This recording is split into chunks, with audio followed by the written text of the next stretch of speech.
یہاں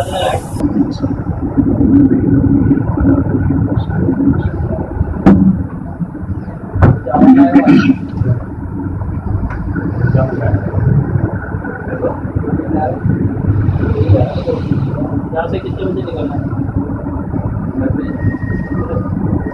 بس کے رکھ لو پٹنہ پائے جائے گا تو کہنے میں یاد آئے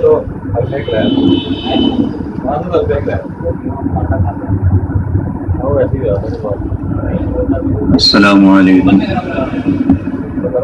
الحمد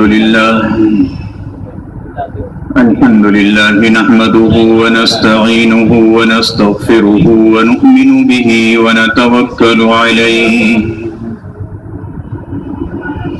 ونعوذ بالله من شرور أنفسنا ومن سيئات أعمالنا من يهده الله فلا مضل له ومن يضلله فلا هادي له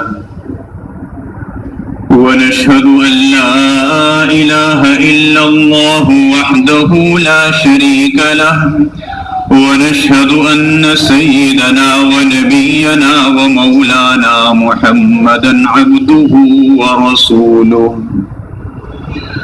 صلى الله تعالى عليه وعلى آله وأصحابه وسلم تسليما كثيرا كثيرا. أما بعد فأعوذ بالله من الشيطان الرجيم. بسم الله الرحمن الرحيم. اليوم أكملت لكم دينكم وأتممت عليكم نعمتي ورضيت لكم الإسلام دينا. صدق الله العظيم. بزرگان محترم اور برادران عزیز، سن 10 ہجری کے واقعات میں حجۃ الوداع کا ذکر ہو رہا تھا، اور اس میں بھی اس موقع پر جناب رسول اللہ صلی اللہ علیہ وسلم نے جو خطبہ ارشاد فرمایا، اس کی بات شروع ہوئی تھی کہ اللہ کے نبی نے خطبہ حجۃ الوداع کے موقع پر یہ بات ارشاد فرمائی کہ جاہلیت کی جتنی رسمیں تھیں وہ آج میرے قدموں کے نیچے ہیں. یہ دراصل حضور علیہ السلام کی 22 یا 23 سالہ محنتوں کا نتیجہ تھا.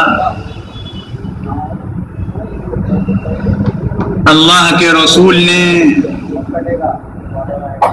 جس روشن خیالی کی طرف اپنی امت کو دعوت دی تھی، محنت فرمائی تھی، عرب میں قدم قدم پر چپے چپے پر بت موجود تھا، حتیٰ کہ بیت اللہ کے اندر ہی سینکڑوں بت تھے.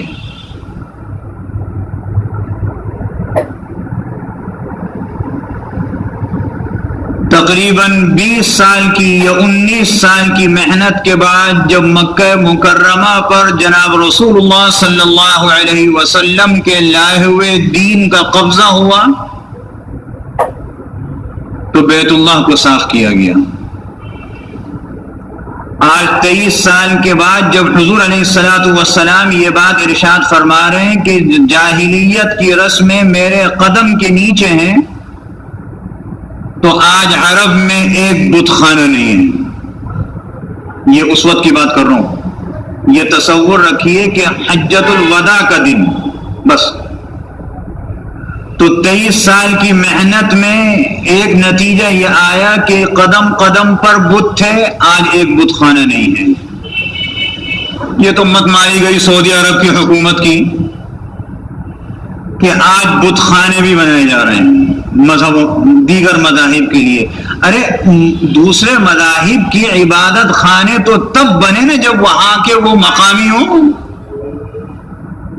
پاکستان میں اگر عیسائی رہتے ہیں تو ان کے عبادت خانے موجود ہیں، ہونے چاہیے، وہ یہیں کے مقامی ہیں، لیکن جو یہاں کا مقامی نہ ہو اور آ کر اپنے مذہب کی ایک عبادت گاہ بنانا چاہے، شریعت میں اجازت نہیں۔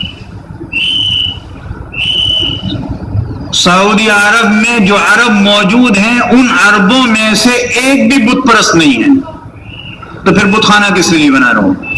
وہ لوگ جو اجنبی ہیں باہر سے آ کر وہاں کام کرتے ہیں ان کے لیے غیر شرعی کام ہے۔ حضور علیہ الصلوۃ والسلام کی محنت میں 23 سال کے بعد ہوا، ایک بت خانہ عرب میں نہیں ہے۔ حضور علیہ الصلوۃ والسلام نے محنت فرمائی،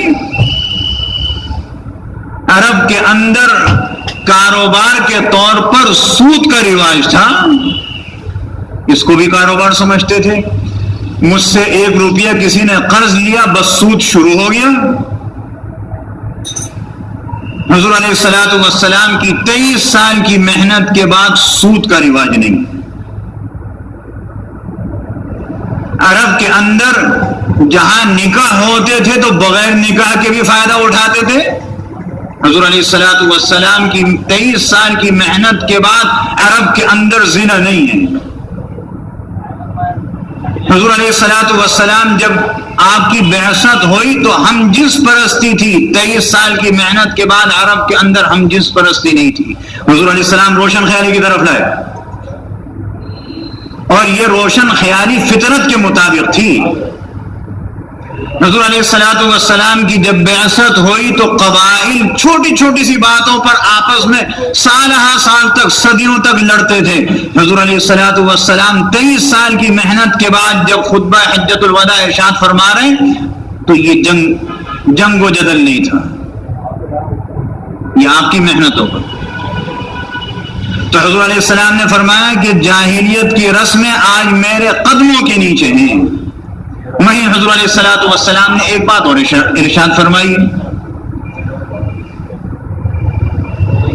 حضور علیہ الصلوۃ والسلام نے ارشاد فرمایا کہ دیکھو بھائی، بات یہ ہے، میں نے اللہ کے دین کو پھیلانے کے لیے، تمہیں سدھارنے کے لیے بڑی محنت کی ہے۔ سیرت پڑھ لیجئے، نہ صرف محنت ہے بلکہ تکلیفیں بھی اٹھائی ہیں، اور نہ صرف تکلیفیں، ایسی تکلیفیں جن کو ہم صرف پڑھتے تو ہیں، سنتے تو ہیں، برداشت نہیں کر سکتے، ایسی تکلیفیں اٹھائی ہیں۔ بھلا بتائیے، حضور علیہ الصلوۃ والسلام اگر کہیں کھانا کھا رہے ہیں اپنے گھر میں تو گھر کے اندر آ کر کوئی آپ کے کھانے میں مٹی ڈال دے، آپ کے ساتھ ہو تو کیا سلوک کریں گے آپ؟ یہ بھی ہوا ہے۔ حضور علیہ الصلوۃ والسلام اگر اللہ کی عبادت کر رہے ہیں، اس کے آگے سجدہ کر رہے ہیں، تو یہی مشرک آپ کی کمر پر غلاظت ڈال دیتا ہے، اتنی تعداد میں ڈالتا ہے، اتنا وزن ہوتا ہے کہ آپ اٹھ نہیں سکتے۔ آپ کے ساتھ کوئی کر کے تو دکھائے، آپ نے برداشت فرمایا۔ حضور علیہ الصلوۃ والسلام عبادت فرما رہے ہیں، اسی عبادت کے دوران ایک آدمی آتا ہے مشرک، آپ کے گلے میں چادر ڈال کر اس کو لپیٹنے شروع کرتا ہے، بل دینا شروع کرتا ہے، سانس گھٹ جاتا ہے۔ آپ کے ساتھ کوئی کر کے تو دیکھے۔ حضور علیہ السلام فرما رہے ہیں، میں نے بڑی محنت کی ہے، بڑی تکلیفیں اٹھائی ہیں۔ دیکھو تم سے ایک بات کہتا ہوں، کہیں ایسا نہ ہو کہ تم واپس دور جاہلیت کی طرف چلے جاؤ۔ میں نے جاہلیت کے دور سے نکالا نا، میں تمہیں تنبیہ کرتا ہوں، ایسا نہ ہو کہ دوبارہ تم دور جاہلیت میں چلے جاؤ۔ وہ دور جاہلیت کیا ہے؟ آپ نے فرمایا کہ تم آپس میں ناحق ایک دوسرے کا خون کرنے لگو، قتل و قتال کرنے لگو، خانہ جنگی کرنے لگو۔ یہ دور جہالت میں جانا ہے۔ اللہ رب العزت نے حضور اقدس صلی اللہ علیہ وسلم سے کہا کہ آپ ان سے کہیے، قل هو القادر، کہ اللہ فرماتا ہے کہ میں قادر ہوں علی ان یبعث علیکم عذابا من فوقکم، تمہارے اوپر سے عذاب نازل کروں۔ او من فوقکم یا تمہارے نیچے سے عذاب لے کر کے آؤں، او تحت ارجلکم یا نیچے سے عذاب لے کر کے آؤں۔ پہلی امتوں پر جو عذاب آیا وہ اوپر سے آیا، پتھر بھی برسائے گئے، اور نیچے سے بھی عذاب آیا، زلزلے بھی آئے، طوفان بھی آئے، سیلاب بھی آئے، سب چیز آئی۔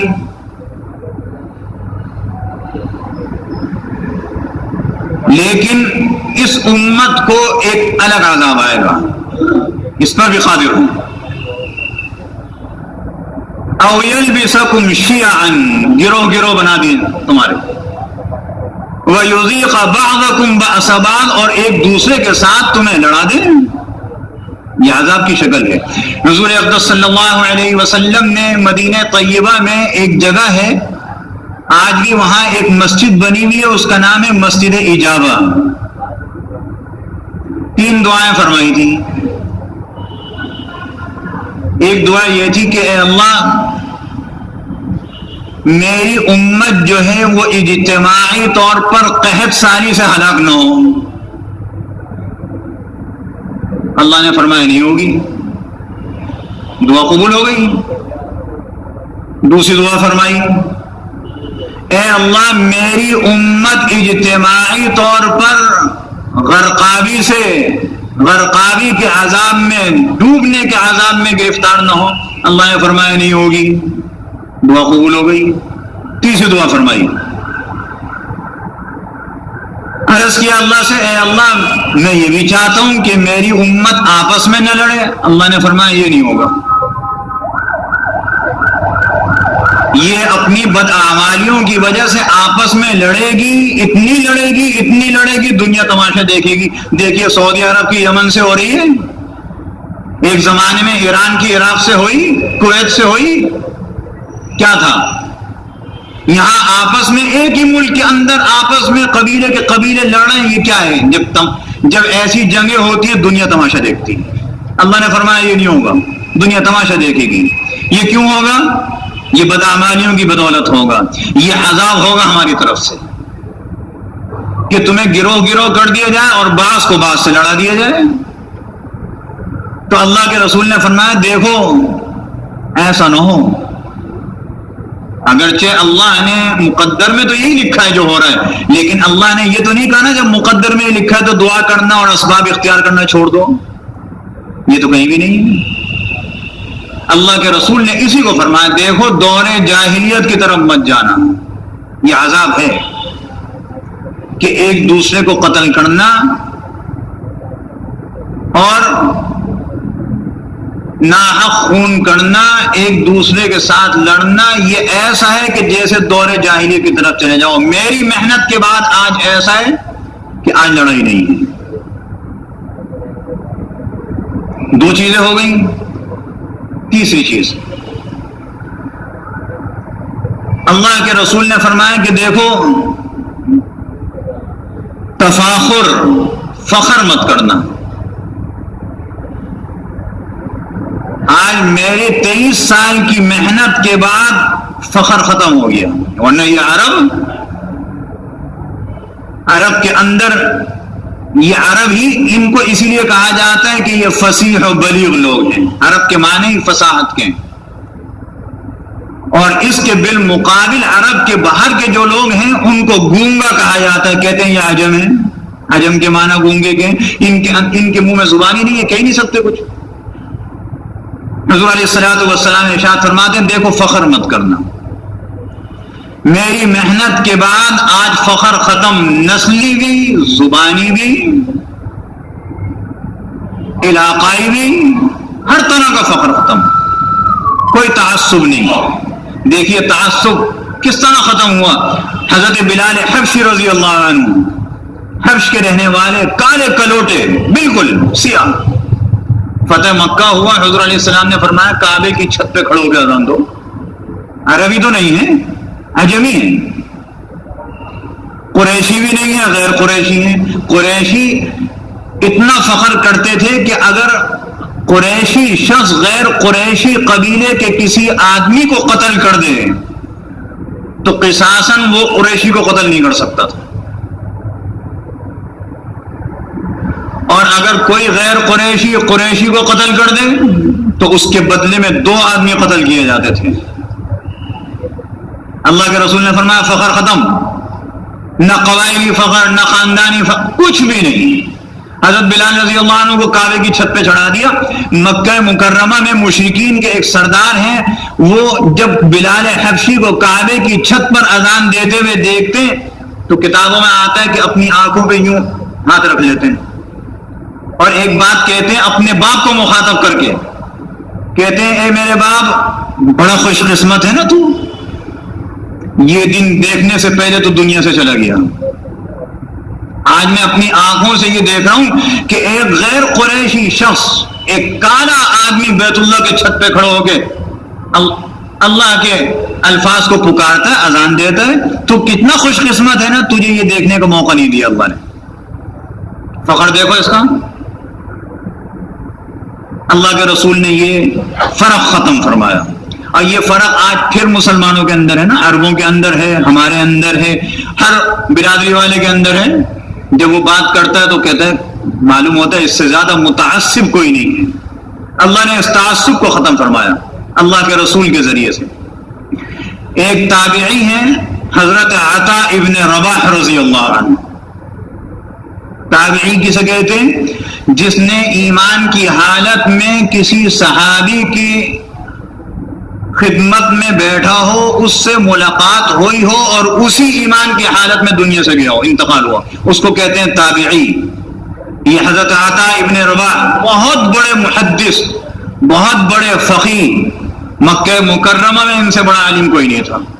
اور حال یہ ہے کہ یہ غلاموں کے خاندان کی جدی پشتی، باپ بھی غلام، دادا بھی غلام، پردادا بھی غلام، یہ خود بھی غلام اور غیر عربی ہیں، بالکل سیاہ کالے کلوٹے ہیں.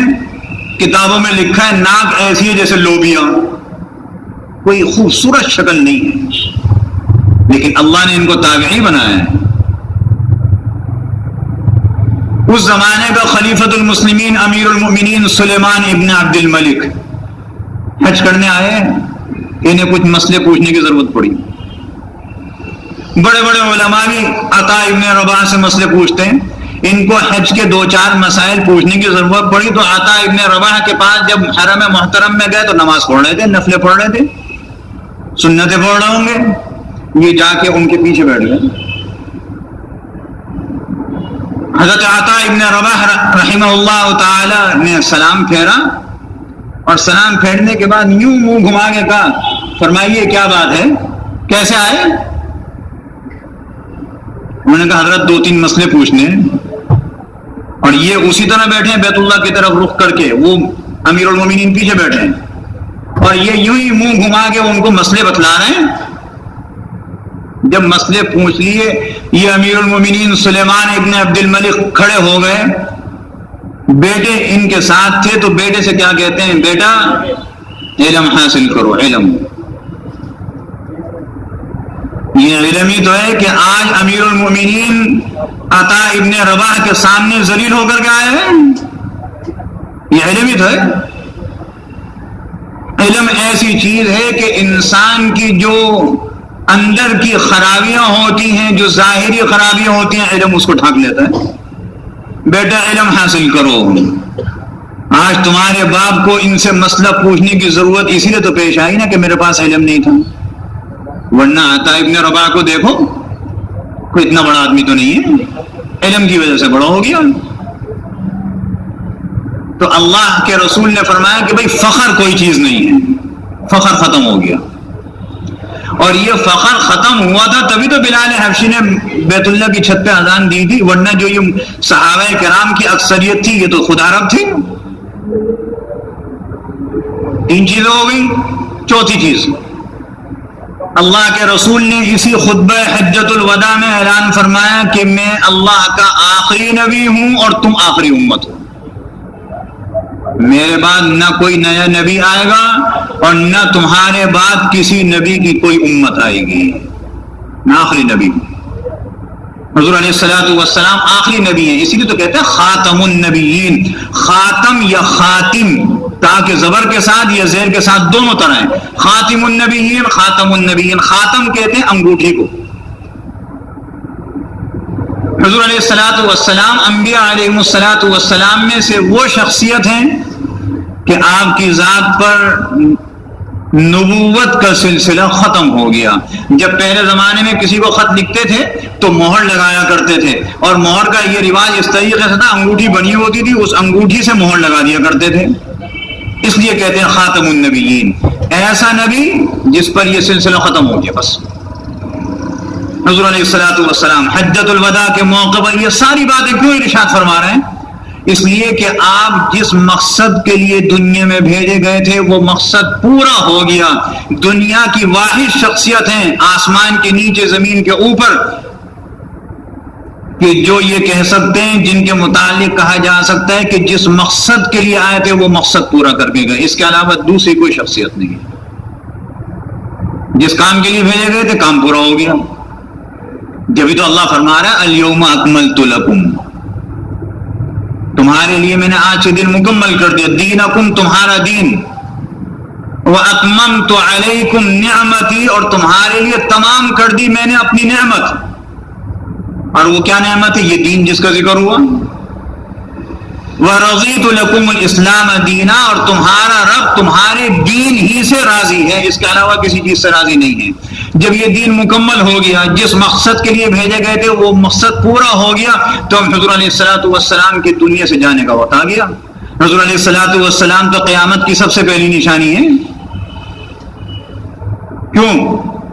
اس لیے کہ خاتم النبیین ہیں، آپ کے بعد کوئی نبی نہیں آئے گا. آپ کی نبوت کا جو دائرہ ہے یہ قیامت تک کے لیے ہے. جب آپ کا وقت ختم ہو جائے گا قیامت آ جائے گی. قیامت کی سب سے پہلی نشانی. اور حضور علیہ الصلوۃ والسلام نے فرمایا میرے اور قیامت میں کتنا فرق ہے؟ یہ 2 انگلیاں یوں اشارہ کر کے بتلائیں.